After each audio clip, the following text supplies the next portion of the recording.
students and welcome to the video on fundamental of electrical engineering. Subject code is 22212. Today we have discussed about the unit number 3, that is the capacitor. In capacitor unit we discuss capacitor in parallel यानी parallel connection of capacitor. Summary of previous video. We learn capacitance in series and identify the series and parallel connection of capacitance and series combination of capacitance. Last video में हमने series connection of capacitance ये पढ़ा था and उसके पहले series connection and parallel connection of resistance ये पढ़ा था. अभी ये यूनिट में हम लोग पढ़ेंगे parallel connection of capacitor. Course outcomes: use principle of electric circuit to solve engineering problems. Learning outcomes: after watching this video we will able to understand the basic knowledge of capacitance in parallel and identify the equation of parallel in capacitance. तो ये video में हम लोग देखेंगे कि parallel connection of capacitor कैसे होता है, उसका डेरिवेशन क्या होता है. तो देखते हैं. डियर स्टूडेंट, आज हम पढ़ेंगे कैपेसिटर इन पैरेलल यानी पैरेलल कनेक्शन ऑफ कैपेसिटर. सबसे पहले जैसे हमने लास्ट टाइम में पढ़ा था कैपेसिटर इन सीरीज, आज हम पढ़ेंगे कैपेसिटर इन पैरेलल. मतलब कैपेसिटर पैरेलल कनेक्शन में कनेक्टेड रहेंगे. ठीक है, तो सबसे पहले देखते हैं. Consider a circuit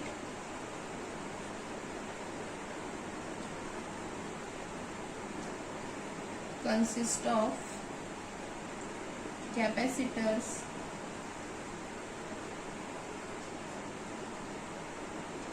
C1, C2 and C3.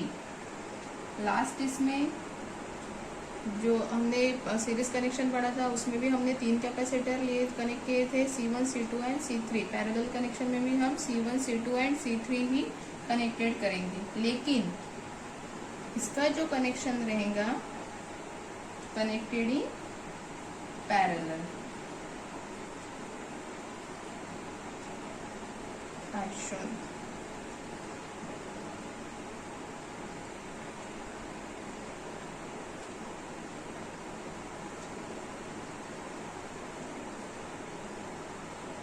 जैसे series connection parallel connection of series में जैसे हमने रेजिस्टेंस पैरेलल में कनेक्टेड किए थे, वैसे ही कैपेसिटर हम पैरेलल में कनेक्टेड करेंगे. ये रहेगा हमारा C1, C2, C3. उसके अक्रॉस में हम लोग लगाएंगे वोल्टेज सोर्स V. इसको पोलैरिटी देंगे पॉजिटिव टू नेगेटिव. जैसे हमने देखा था सीरीज कनेक्शन में कि करंट की वैल्यू सेम होती है, यानी चार्ज की वैल्यू सेम होती है एंड वोल्टेज की वैल्यू डिफरेंट होती है. वैसे ही पैरेलल कनेक्शन में क्या रहेगा कि वोल्टेज की वैल्यू सेम रहेंगी एंड जो चार्ज की वैल्यू डिफरेंट रहेंगी. जैसे C1 है तो C1 से चार्ज 1 यानी Q1 फ्लो होगा, C2 से चार्ज 2 फ्लो होगा एंड C3 से चार्ज 3 फ्लो होगा.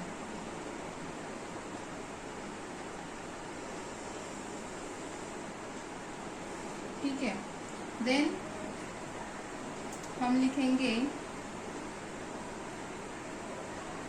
In parallel combination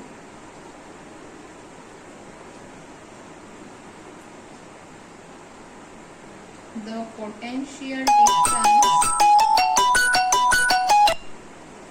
across the capacitor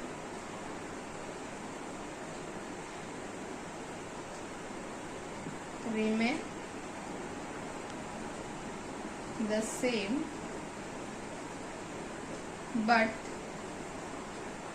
charge is different.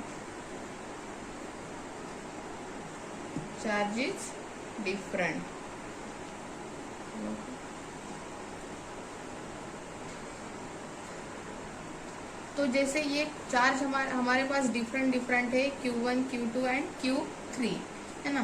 तो अगर मुझे टोटल चार्ज निकालना है तो क्या फॉर्मूला रहेगा, Q1 plus Q2 plus Q3.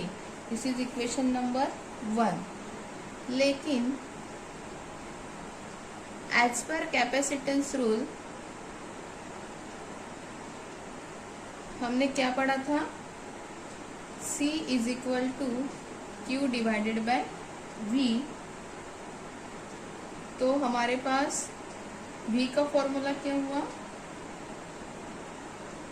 Q का फॉर्मूला क्या हुआ, C into V। This is equation number 2। अब हम ये इक्वेशन नंबर 2 इक्वेशन नंबर 1 में अगर पुट करते हैं तो हमें क्या मिलता है, देखते हैं। यहाँ पर लिखेंगे in equation 2 put in equation 1। तो Q is equal to Q1 है, Q1 से कौन सा चार्ज फ्लो हो रहा है, Q1 से C1 से कौन सा चार्ज फ्लो हो रहा है, Q1 यानी चार्ज 1।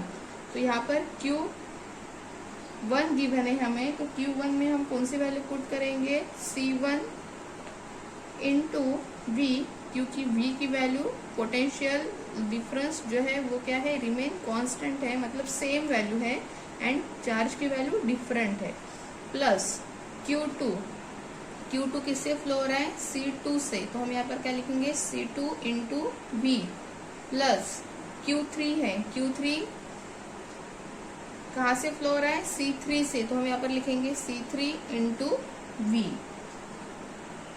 क्लियर है। अभी यहाँ पर देखिए कि क्या कॉमन दिख रहा है आपको, वोल्टेज की वैल्यू कॉमन दिख रही है ना।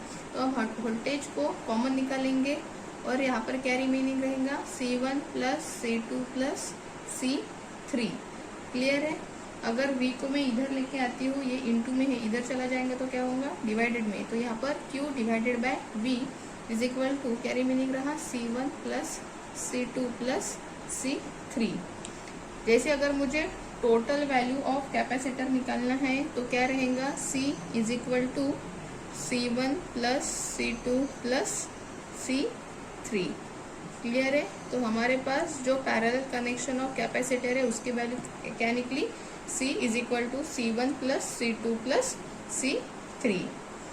जैसे Q डिवाइडेड बाय V है ना, Q डिवाइडेड बाय V, ये देखो Q डिवाइडेड बाय V क्या होता है, C कैपेसिटर है ना। तो Q डिवाइडेड बाय V के जगह हमने क्या लिखा, C इज इक्वल टू, ये क्या है यहाँ पर, C1 plus C2 plus C3।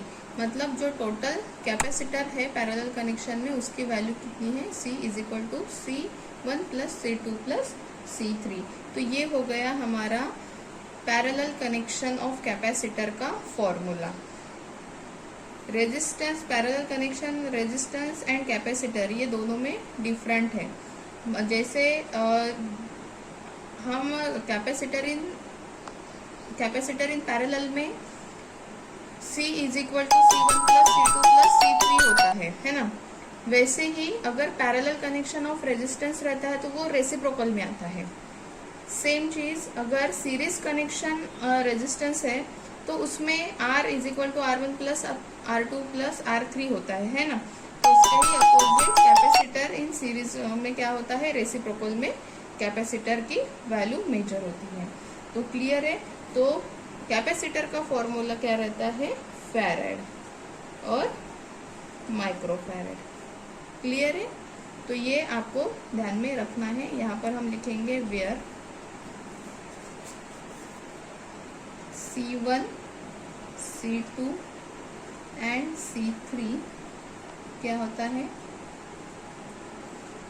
Capacitance of 3 capacitor, capacitance of 3 capacitors in parallel combination and Q1, Q2 and Q3 charge on 3 capacitors, charge on 3 capacitors and V तो आपको पता ही है, V यानी क्या होता है, applied voltage across combination of C, ये C के अक्रॉस में हमने वोल्टेज को कनेक्ट किया है ना। तो ये है हमारा वोल्टेज सोर्स यानी पोटेंशियल डिफरेंस। तो इसमें अगर आपको एग्जाम में आता है तो 3 स्टेप में आपको इसको लिखना है। जैसे कि ये स्टेप नंबर 1 में सर्किट डायग्राम निकालनी है, स्टेप नंबर 2 में आपको इक्वेशन लिखना है, एंड स्टेप नंबर 3 में वेरिएंस लिखना है। Okay, thank you.